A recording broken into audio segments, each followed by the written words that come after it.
Здравствуйте, в эфире «Настоящее время». Итоги недели с Юлией Савченко из Вашингтона. Мы посвящаем наш спецвыпуск событиям годичной давности в Крыму. О прошедшем год назад референдуме, аннексии полуострова и последствиях этих действий я буду сегодня говорить с журналистами, политологами и аналитиками.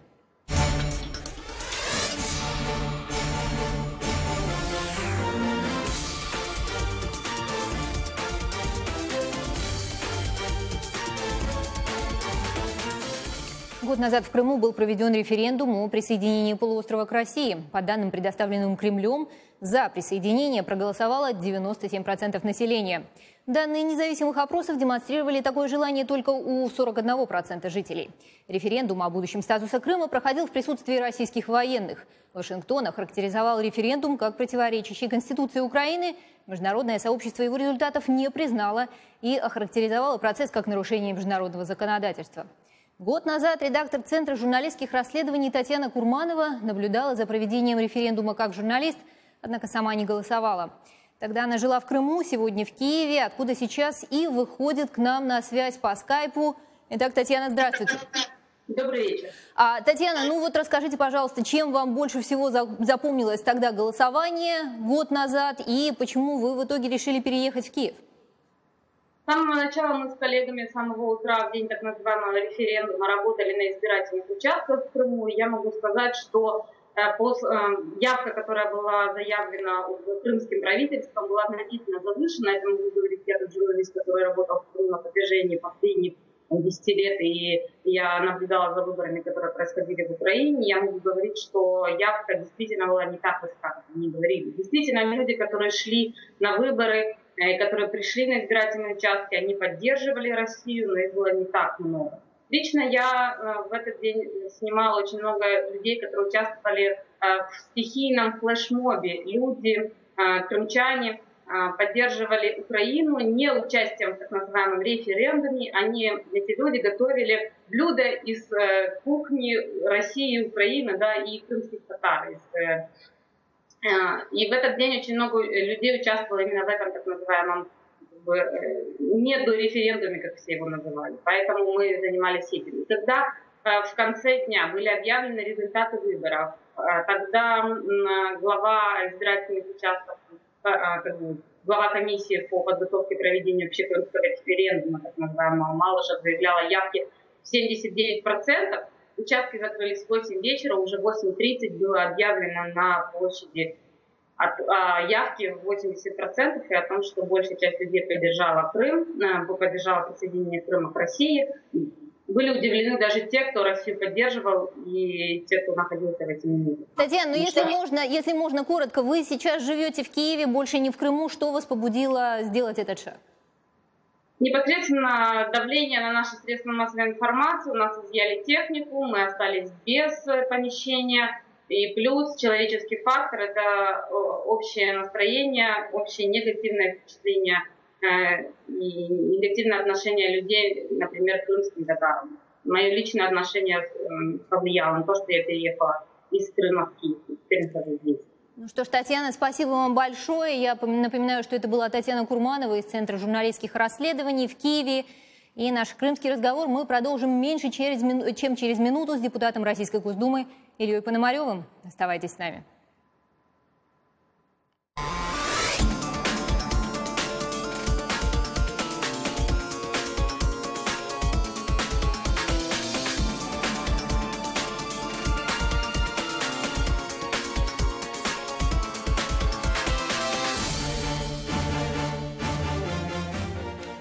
Российская Госдума практически единогласно проголосовала 20 марта 2014 года за вхождение Крыма в состав России. Единственным депутатом, выступившим против, был Илья Пономарев, который с сентября 2014 года находится в США. Он пришел к нам сегодня в студию. Илья, добро пожаловать. Здравствуйте. И давайте начнем с интересного вопроса. Что вас тогда побудило принять это решение и проголосовать именно так, стать одиночкой? Мне кажется, что, собственно, события этого года как раз наглядно показывают, что меня побудило это сделать. И только что вы разговаривали с девушкой из Крыма, которая тоже, по-моему, вполне наглядно объяснила, что меня побудило это сделать. Вообще вся эта ситуация, когда твой брат заболел, а ты у него, воспользовавшись его немощью, крадешь кошелек. С моральной точки зрения это ужасно и абсолютно недостойно великой нации, которую мы себя хотим считать. И, в принципе, это наш ближайший союзник, Украина, самый близкий к нам народ. У нас огромное количество родственников. У меня половина семьи с Украины, хотя русские, но происходят оттуда, из Запорожья. И, получается, мы делаем своего ближайшего друга и родственника своим кровным врагом. А вы знали, что вы будете один, который проголосует против? Ну, в общем-то, догадывался, потому что вот последний меня убедил так сделать 18 марта, когда было послание президента, и мы сидели в Кремле, и все вскакивали, кричали, хлопали, аплодировали. Вот в самых худших таких советских традициях «Слава президенту». Я один остался сидеть. После этого там всюду мне опубликовали, что я якобы сидел во время исполнения государственного гимна, что было, конечно, неправда. Этим меня убедили окончательно, что если идет такая спекуляция и такая нетерпимость, уж тогда была знаменитая речь Путина относительно пятой колонны, национальных предателей и так далее, ну, значит, надо показать как раз украинскому народу и российскому народу, что не все единогласно, что есть другое мнение. Ну, вот мы сейчас накануне годовщины узнали много нового, в частности, то, что решение по Крыму российский президент принял не спонтанно, как это изначально предполагалось. На российском телевидении вышел фильм, в котором, собственно говоря, Владимир Путин сделал это признание, если можно так сказать. А вот вы тогда, вращаясь в политических кругах, вы понимали, что что-то такое грядет? Ну, что значит не спонтанно? Решение в ночь перед закрытием Олимпиады, это спонтанно или не спонтанно? На мой взгляд, решение такого исторического масштаба, которое обозначает такие огромные последствия для страны, если оно принимается меньше, чем за месяц до вот непосредственного этого события, то, на мой взгляд, как раз это решение абсолютно спонтанное. И как раз весь ужас заключается в том, что вместо того, чтобы сесть и подумать, провести дискуссию, в конце концов, российский-то народ кто-нибудь спросил относительно того, а мы хотим, чтобы Крым к нам присоединился. Извините, мы изменили качественно ситуацию в стране. Может быть, большинство бы в стране сказало бы да, но надо хотя бы спросить, хотя бы из вежливости, не говоря уже о конституции страны. То есть вы все-таки считаете, что то, что было сказано в фильме, о том, что шло такое планирование определенное и шли переговоры, это не так? Это сейчас уже такая вновь создаваемая реальность? Нет, так он говорит о том, что мы сели там в количестве там, 4 человек в ночь перед закрытием Олимпиады, вот, посмотрели, что происходит в Киеве, и вот тогда было принято это решение. Причем, что это решение было единоличное одного человека, кстати, это прямое превышение конституционных полномочий, которые есть, потому что решение об изменении территориальной целостности страны принимает парламент, а не президент по Конституции Российской Федерации. То есть, ну, как бы человек решил совершить государственное преступление, вот он его совершил. Ну вот в том же самом фильме «Крым. Путь на родину» Путин говорил о том, что Россия была готова к тому, чтобы применить ядерное оружие для того, чтобы Крым защитить. Вам это высказывание вообще как? И чувствуете ли вы, что здесь есть доля правды, и что реально могло бы быть применено в какой-то степени ядерное оружие? Ну, на мой взгляд, это высказывание, оно уже вообще находится в зоне психиатрии. Это не находится в зоне политики. Потому что даже в советское время ни одного раза ни один советский лидер не говорил о готовности первым применить ядерное оружие. Вот в разгар холодной войны, в разгар противостояния с Западом мы всегда говорили, мы первыми никогда ядерное оружие не применим. Первый человек в человеческой истории, вообще в принципе за все время существования человечества, который сказал, что он готов первым применить ядерное оружие и всерьез на эту тему думал, его зовут Владимир Владимирович Путин. И уже за это ему готова Гаага. Ну вот я до нашей с вами встречи сегодняшней я поговорила еще с одним экспертом и хотела бы сейчас предложить вашему вниманию и вниманию наших телезрителей его мнение, а потом мы продолжим дискуссию. В разговоре со мной по скайпу военный эксперт Майкл Кофман из Вашингтонского центра Вудро Вильсона выразил сомнения по поводу серьезности высказываний российского президента о возможности использования России в Крыму ядерного оружия и назвал их вероятным блефом. Но я также спросила Майкла Кофмана о том, есть ли, по его мнению, в планах российского руководства сделать Крым одной из основных военных цитаделей России. Вот что он ответил.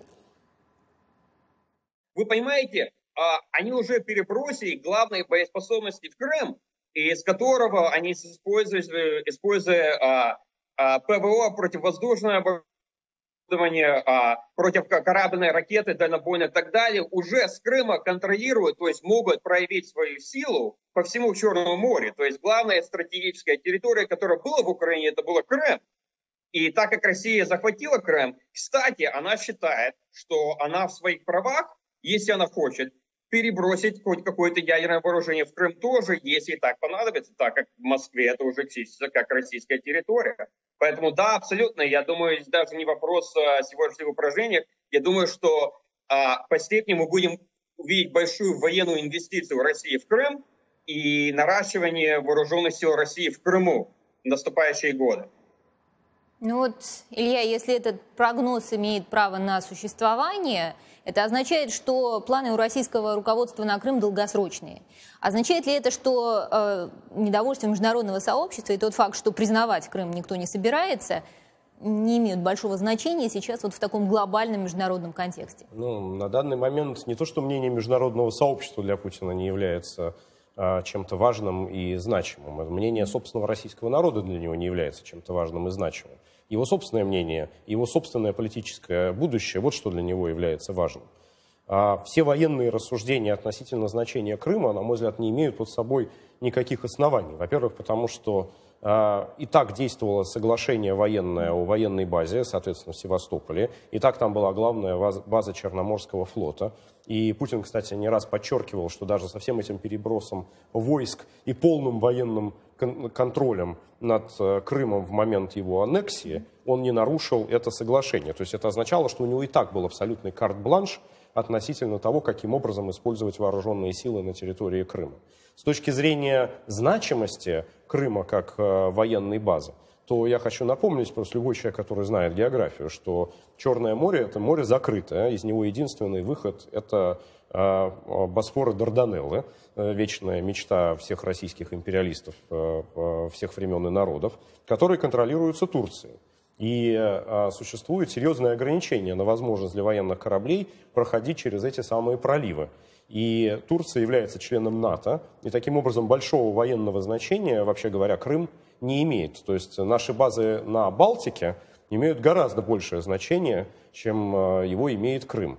Но я надеюсь, что нету на данный момент мысли идти отвоевывать страны Балтии. Хотя сейчас уже исключать ничего невозможно. Илья, ну и последний вопрос. У нас мало совсем времени осталось. Если уже говорить, вы заговорили о планах Путина, о том, что главное, что его волнует, это, в общем, его политическое будущее.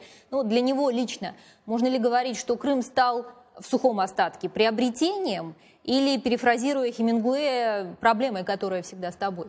Да это та гиря, которая потопит нашему уму.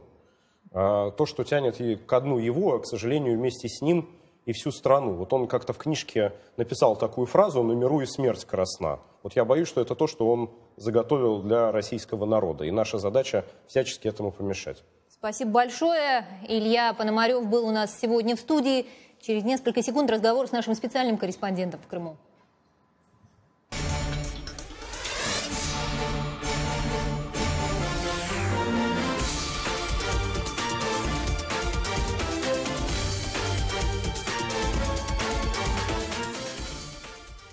И накануне эфира я побеседовала с нашим специальным корреспондентом в Крыму Дэниелом Ширфом, который рассказал о том, каким съемочная группа «Голоса Америки» нашла полуостров после прошедшего год назад референдума. Я был здесь год назад, как раз когда российский спецназ, про который Кремль говорил, что это вовсе не российский спецназ, окружал в Крыму украинские военные базы, занимал территорию властных структур, в том числе крымского парламента при содействии так называемых местных сил самообороны. Изменение только в том, что больше нигде не видно украинских флагов. Совершенно очевидно, что российские силы полностью взяли власть в свои руки. Остались некоторые проукраинские активисты, которые изредка проводят акции, пытаются развернуть украинский флаг. Несколько дней назад мы видели таких активистов, которых арестовали за развертывание украинского флага в Симферополе. Конечно, есть ощущение совершенного подавления любого публичного выражения проукраинских взглядов. Я также спросила у Дэниела Ширфа об общей атмосфере в Крыму на фоне сообщений об организации в России и городах Крыма ряда мероприятий по празднованию событий годичной давности. Здесь, в Симферополе, где мы сейчас находимся, мероприятия проходят в районе главной городской площади. Много российских флагов, мы видели кортежи машин с российскими флагами и в целом настроение праздника. Большинство населения здесь, в Крыму, этнически русские, и они поддерживали аннексию Крыма России. В то же время было достаточно приличное количество людей, которые оставались в меньшинстве, в частности, крымские татары. которые не поддерживали референдум, и, конечно, этнические украинцы не были рады тому, что происходит. Мы видели масштабные протесты проукраинских сил в прошлом году. Люди были недовольны тем, что происходит, что украинские базы окружают зеленые человечки, которые, как позже выяснилось, оказались российским спецназом, что позже подтвердил и президент России Путин, несмотря на то, что ранее он это отрицал. Разумеется, сейчас совершенно другое настроение. Нет протестов, которые мы видели год назад. По большей части из-за того, что создана атмосфера страха вокруг выступлений против России, которая теперь контролирует Крым. Люди не хотят больше выходить на улицы с протестами, как делали это раньше, поскольку знают, что теперь они за это могут быть арестованы.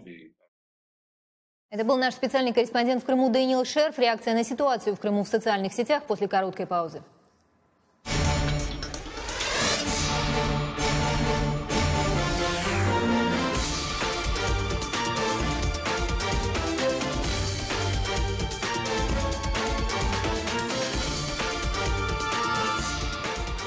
В социальных сетях годовщину событий в Крыму обсуждали очень активно. Хочу предложить вашему вниманию один из постов в Фейсбуке от руководителя программ Украинского независимого центра политических исследований Юлии Тищенко. Она пишет: тезис, который очень культивируется на материковой Украине, о том, что Крым попросится назад, стоит только самой Украине провести реформы и вступить в ЕС, красиво звучит, но он ошибочен. Посмотрите на Грузию. Там жить объективно лучше, чем в Абхазии, но надо понимать, что не все зависит от самих людей. Грубо говоря, даже если они захотят, кто же им даст? Надо реально смотреть на вещи. Проведение реформ, окончание войны и укрепление Украины попранную справедливость автоматически не восстановит. Юлия Тищенко сейчас у нас на связи по скайпу. Юлия, здравствуйте. Что же, на ваш взгляд, может восстановить попранную справедливость? Но мне кажется, что все понемногу из того, что было перечислено. Но, во-первых, это, безусловно, внимание со стороны Украины к тому, что происходит в Крыму, хотя влияние на эти события и на то, что сегодня мы наблюдаем, оно практически минимально. Но, тем не менее, нужна политика. Это, безусловно, скажем, международное давление. Вот почему? Потому что прецедент Крыма и прецедент незаконной аннексии, он сам по себе, в общем-то, мягко говоря, заслуживает на внимание как такое, что фактически разрушает всю международную систему безопасности. Безусловно, санкции, в том числе, мне кажется, прямое значение и возможность введения санкций от ситуации в Крыму, ну, в частности, в сфере защиты прав человека, которая там сегодня и не пахнет. Почему? Потому что сегодня нарушения эти налицо. То есть из Крыма выдавливается практически все украинское, и крымские татары сегодня также находятся в Крыму, в общем-то, фактически под прицелом. То есть все вместе должно, ну и по крайней мере с международной стороны, должно сделать Крым непомерно дорогим для России. Вот, чтобы и крымский, точнее российский политикум осознал, что тема Крыма для них и вот эта ноша действительно непосильна. Юлия, вы в Фейсбуке также написали: Украина хоть и заявляет о непризнании аннексии, не стремится поддерживать связь с блудным родственником. Своеобразная блокада, в которой оказался полуостров, мешает многим людям жить. Как вы думаете, кто ответственен за то, чтобы снять эту блокаду? Ну, безусловно, украинское правительство ответственно. То есть блокада, транспортная блокада, потому что экономической блокады нет на самом деле. То есть фуры, продукты, вода, свет, все как бы в Крым поставляется исправно. Транспортная блокада, которая бьет в первую очередь по самим крымчанам, в том числе крымчанам, которые имеют родственников в Украине, и тем украинцам, которые как бы связаны с Крымом сегодня. То есть просто проезд по этой территории, в общем-то, он чреват, мягко говоря, неудобно. Безусловно, это должно... В Украине сегодня, к сожалению, пока ей очень сложно продуцировать как бы целостную политику того, чего мы хотим достичь вот в этой чрезвычайно сложной ситуации и в этой, по сути, войне, которую не Украина развязала. Спасибо большое, Юлия. Руководитель программы Украинского независимого центра политических исследований Юлия Тищенко была у нас на связи. После короткой паузы мы сможем поговорить об экономических аспектах присоединения полуострова с экономистом Сергеем Алексашенко.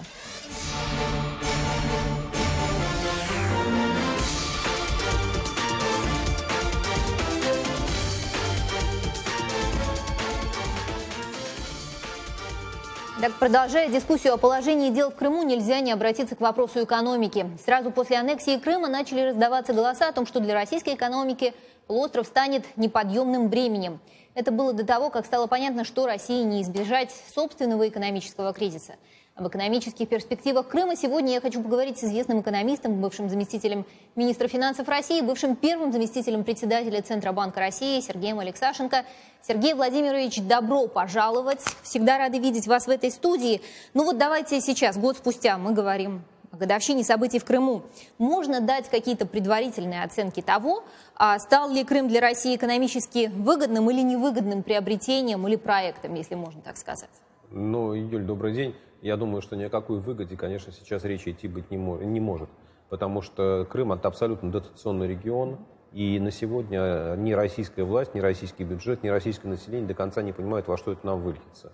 Но уже в прессе проскочила оценка, что примерно 500 миллиарда рублей в день тратит российский бюджет на поддержание Крыма. И это только самая нижняя отметка. То есть мои оценки, они получаются немножко выше, ну там, не знаю, 20% выше. Это не принципиально.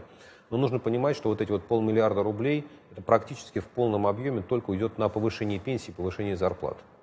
То есть все вот эти инвестиционные программы, строительство мостов, электростанций, дорог, рабочих мест, водохранилищ, водоканалов и прочее, что российские власти обещали, это все еще впереди.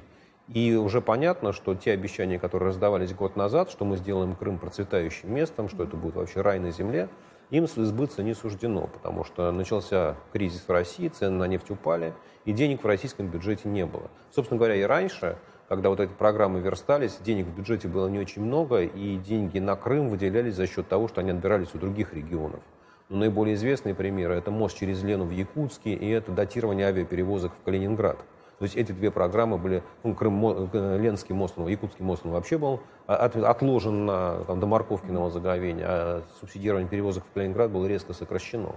Но сейчас понятно, что даже вот те планы, которые были намечены, они все равно не будут выполняться, потому что денег нет, и многие крымские расходы, они сдвигаются все дальше, дальше и дальше. На сегодня крымский бюджет датируется больше, чем на 80% из федерального бюджета, из российского, да, при том, что вопреки российскому законодательству, если считать Крым российской территорией, там, например, налог на добавленную стоимость, он остается в Крыму, он не идет в федеральный бюджет. Поэтому это такая вот, не скажу черная дыра, но это абсолютно дотационный регион, который пока сам ничего производить не может. Ну вот недавно хочу привести высказывание госсекретаря США Виктории Нуланд. Она заявила, что при общей готовности свернуть санкции, если Минские соглашения, договоренность о Минских соглашениях будет соблюдаться, крымские санкции в любом случае никуда не денутся. И вот в то же время очевидно, что российская сторона Крым никуда не собирается отдавать, если можно так сказать. Да? Получается такая вот парадоксальная отчасти ситуация. Значит, санкции под санкциями Россия будет оставаться теперь в необозримом будущем, в необозримо долгом будущем, просто из-за вот этого вот административно-территориального фактора? Ну, знаете, Юль, на самом деле санкции – дело рознь. Просто крымские санкции, собственно говоря, это первая и вторая волна, это мартовская и майская, которые были введены, они не очень большого масштаба. Они запрещают экономическую деятельность в Крыму, сотрудничество с Крымом, инвестиции в Крым. Но, например, вот самые сильные финансовые санкции или санкции на нефтегазовый сектор, они не являются крымскими. Да, они, так сказать, восточно-украинские, донбасские. Поэтому верить, там какие-то санкции могут сохраняться достаточно длительное время, но я думаю, что российская экономика в целом их не почувствует. Там Крым почувствует, потому что эти санкции они ограничивают деятельность, например, российских банков в Крыму. Да, то есть там ни Сбербанк, ни ВТБ, ни любой другой, даже частный банк, он не может там работать, потому что он попадет под эти санкции. Но, вы знаете, вот там Северный Кипр в режиме таких санкций живет достаточно долго, там, 40 лет, и, в общем, как-то ничего, живет, не умирает. Да? Так же, как, в общем, Турция этих санкций практически не ощущает. Поэтому я бы сказал так, что крымские санкции, они могут остаться, но они будут не столь значимы, как тот пакет санкций, который применяется сегодня. Вы сейчас говорите о Крыме, о Кипре, о Турции. И вот интересно, что Крым был когда-то всесоюзной здравницей. Да? Крым когда-то был турецким, я думаю, вы скажете. Нет, вот всесоюзной здравницей, может быть, есть сейчас про туризм очень много разговоров идет о том, что есть надежда на то, что вот в это прекрасное место опять сейчас поедут россияне и не только россияне. Вот проводя эти параллели, Кипр под санкциями, Крым под санкциями, это в итоге не помешает развитию туризма? Ну, смотрите, вот пока, понятно, что желание российских властей восстановить туризм в Крым. Пока не решена транспортная задача, да, то есть перелеты на самолетах, они достаточно дороги для основной массы российского населения. Украинцы в Крым не полетят по определению, они там не будут отдыхать, потому что им это запрещено законом. Соответственно, нужно строить железнодорожный мост, вот там Крымский мост, Керченский мост, через Керченский пролив. Когда он появится? Ну, там, через 3 года. Да, то есть вот 3 года точно совершенно поток не восстановится туристов. Дальше все зависит от тех условий, которые Крым будет предлагать как курортный район. Да. Потому что, собственно, вот Северный Кипр, он открыт для туристов, но туда не очень едут, потому что есть всякие ограничения, невозможно долететь. Ну, это остров, да, поэтому там нет железной дороги. Вот. Я не думаю, что Крым будет очень привлекательным для российских туристов, потому что там слишком много нужно вкладывать в сервис, слишком много нужно вкладывать в инфраструктуру. И это не вопрос. Ну, российские туристы, они как-то уже привыкли к какому-то определенному качеству, услуг, ниже которого они опускаться не готовы. А денег сейчас не очень... Услуг нету, вы понимаете. То есть там можно поехать там не на 3 недели, а на 2, но вот качеством услуг там россияне жертвовать не готовы. Поэтому вот я думаю, что планы о том, что Крым станет всесоюзной здравницей, ну, они как-то слишком далеко смотрящие. Да? Это точно не вопрос ближайших лет. Ну, вот, Сергей Владимирович, если не туризм, то что же? Ничего, вообще, дотации. Вот каким вы видите себе экономическое будущее Крыма, учитывая то, что сейчас происходит в России? Юль, ну вот нет экономического будущего у Крыма в отрыве от, там, не знаю, Украины или в отрыве от России. Независимо от того, в каком государстве находится Крым, Крым будет дотационным регионом. Всегда? Ну, на мой взгляд, всегда. Потому что, да, конечно, там географически Крым должен быть курортом, там есть курорт, там есть сельское хозяйство и немножко, там, не знаю, металлургии, перхимической промышленности, но совсем мало. Курортный сезон очень короткий. Курортный сезон, на самом деле, длится там, не знаю, с середины мая до середины сентября, там, до конца, ну, не знаю, до середины октября, 4-5 месяцев. И это мало для курорта. На эти деньги ни один курорт в мире не может существовать. А продлить курортный сезон, не знаю, там, на 8, 9, 10 месяцев, ну, не знаю, там, российские власти, Владимир Владимирович, он, конечно, всемогущий, но изменить климат, наверное, ему пока не под силу. Ну вот интересно, вы сейчас сказали о том, что Крым фактически обречен на то, чтобы быть дотационным регионом. Я вам такой вопрос сейчас ребром задам. А целесообразнее Крыму быть дотационным регионом где? В России или в Украине? Ну, Юль, понимаете, вот вопрос целесообразнее с чьей точки зрения? Ну вот так, может быть, для Крыма, для самого, да? С точки зрения выгоды Юль, вот смотрите, есть, все зависит от человека, которому вы задаете этот вопрос. Вот, условно говоря, там, военно-морская база в Севастополе. Им где лучше быть? В Крыму, в Украине или в России? В России. Да? Не знаю, там, люди, которые будут живут в Керчи, которые будут пользоваться этими благами транспортного сообщения, там, не знаю, железнодорожного моста, который там через 3-4 года появится. Им где лучше жить? Ну, наверное, в России, потому что они получают какой-то доступ. А, скажем, там крымчанам, которые хотят ездить за границу, которые сегодня не могут получить визу. Никуда. Да, потому что им нужно предъявить паспорт. А российский паспорт с пропиской в Крыме в иностранных посольствах не принимается. Да, не знаю, а крымским татарам, им где лучше? В Украине или в России? Выясняется, что в Украине было плохо, но в России стало еще хуже. Да? Поэтому вот нет такого однозначного ответа, вот где лучше, здесь или здесь. Сколько людей, столько мнений. И вот на этот вопрос нет однозначного ответа. Ну вот, кажется, у нас есть совсем немного времени. Последний вопрос сейчас, то, что касается МВФ, Украины. И ситуации, если сравнивать так, возможно, это вопрос дилетанта, сравнивать то, что сейчас происходит с требованием МВФ к Украине и вот с российским кризисом. Крыму сейчас, вот конкретно экономически, выгоднее быть с Россией, да, потому что Россия потратила огромные деньги и будет тратить их в ближайшие годы для того, чтобы зарплаты в Крыму поднялись, при том, что Крым этих денег не зарабатывает. Но программа МВФ, которая утверждена для Украины, открывает для Украины дорогу в будущее. Потому что это очень специфическая программа, там основные меры должны быть приняты в начале, и основные деньги приходят в начале. А потом расчищается 3-4 года для того, чтобы экономика могла вздохнуть, встать на ноги, расправиться. Это очень такая специфическая программа, очень интересная, и такой не было в практике МВФ. Вот. И если украинские власти, если украинский народ, Украина воспользуется этой возможностью, то я не исключаю, что там, через 5-7 лет мы будем свидетелями там, украинского чуда, когда Украина начнет просто резко опережать Россию по темпам роста и по уровню жизни. И тогда, думаю, многие крымчане начнут кусать локти. Спасибо вам большое, Сергей Владимирович, за то, что пришли. С нами в студии был экономист Сергей Алексашенко. На этом наше время, к сожалению, подошло к концу. Вы смотрели специальный выпуск программы «Настоящее время. Итоги недели». Напоминаю, что сегодня мы говорили о годовщине событий в Крыму. С вами была Юлия Савченко в нашей студии в Вашингтоне. Ждем ваших откликов в социальных сетях. И до новых встреч в эфире. Спасибо большое.